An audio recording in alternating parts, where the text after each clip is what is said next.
welcome to Redwitch Tone Tips. This month in Tone Tips we're going to deal with something infinitely more practical than last month's episode, where I talked fairly esoterically about going for a walk and the wax lyrical about the virtues of that about a boot. Anyway, this month we're going to look at something which is really useful, the notion and concept and practical application of a loop pedal.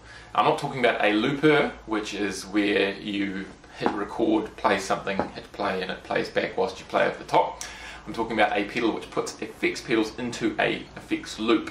And we're going to look at how to make one of these. So a little bit later on I'll show you step by step how to make one of these.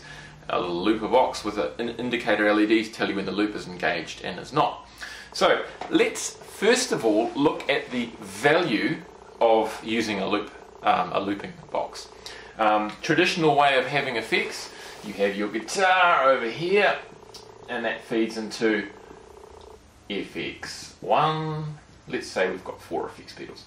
FX2, FX3, FX4, and then there's an amp. Beautiful amp. We'll label it amp. All pretty straightforward. Guitar, pedal, pedal, pedal, pedal, amp. Now, all fine and good. You can strike issues though, where if all of these pedals are true bypass, you are going to be accruing all of the cabling, all of the switching, the wiring inside the pedals, all of that between guitar and amplifier. Which may not be a bad thing, but then again it might be a bad thing. You might find that when you are just running this guitar plus FX1 plus amp, it sounds better than running guitar FX1 through all of these turned off, FX2, 3 and 4, into the amplifier. So in that situation there's value to be had using a loop pedal. Particularly if you use, say, what people often refer to as a foundation effect, for instance an overdrive. I'm a great fan of the original Rat overdrive pedal. The distortion overdrive pedal. So for instance for me I might go Les Paul, Rat, Echoplex, amplifier. That would be my foundation sound. That's on all the time. Now I might bring the delay effect of the Echoplex on off, but I'll always leave that in my the bypass, which is going through the little buffer as part of the signal chain.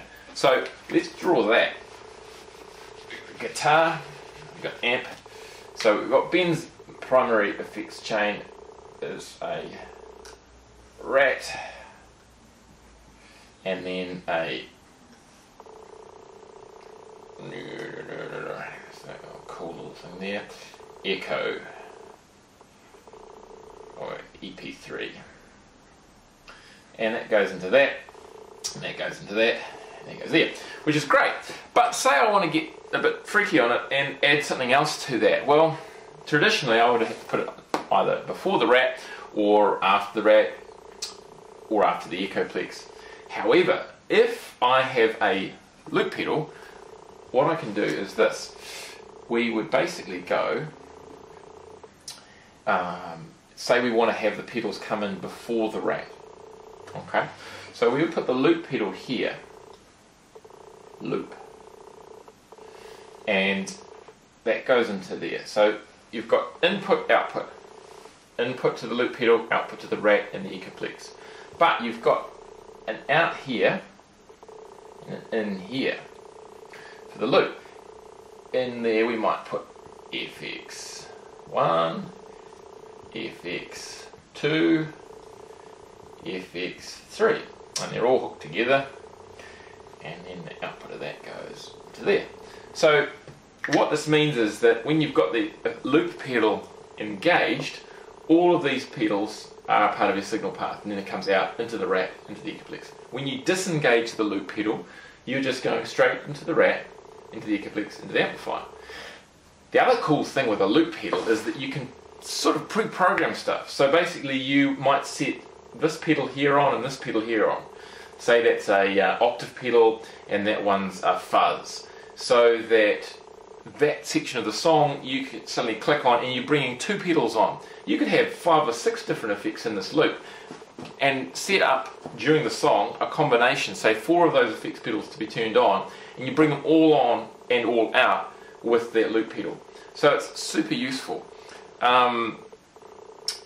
As I say, you have your foundation, you can have your foundation sound, and then you can also bring pedals in and out. A lot of people have used this over the years. I saw recently some hand-drawn diagrams, I think it was Cesar Diaz, who had done the who'd done the drawing of Stevie Ray Vaughan's Guitar Tech, and it showed a number of these effects pedals that he was using he would have in little loop boxes, so that his core sound, the integrity of it was retained, and it wasn't interfered with by having millions of different pedals in the signal path.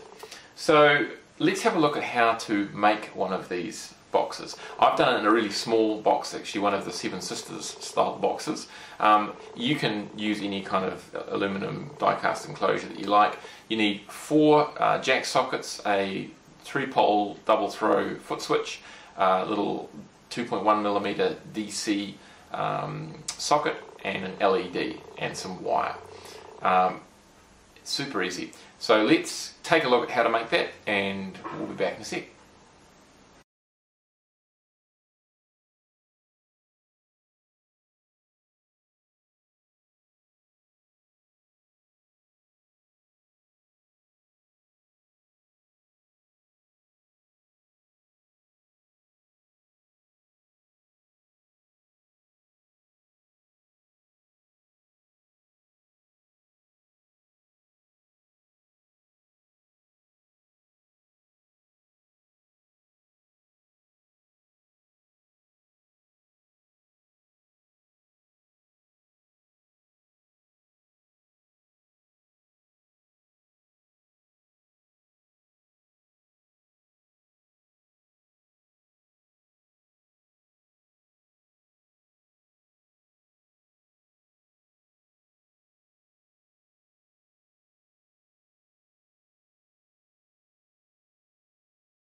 Right, so you should have something which looks something similar to this, and you don't have to use the status LED, and therefore if you don't want to have that included, then you don't need the LED, you don't need the DC socket. If you're using a larger enclosure, you might choose to power the LED from a battery instead of an external power supply. The reason that I've done it with this is so that I can have it in this really small compact enclosure. A phenomenally useful thing. My own effects chain has a number of loops in it, and has done for years and years and years, so I can't say enough good about them. I strongly suggest you try and build one of these and experiment with using it in your array of pedals. See how it improves your signal chain and potentially opens doors to creative uses of effects that previously were unavailable. Until next time, have a fantastic month and enjoy your loop pedal. Be well, be happy and be healthy, and have a great Christmas as well. I hope you get to spend it with friends and family, and I look forward to seeing you next month. Be well.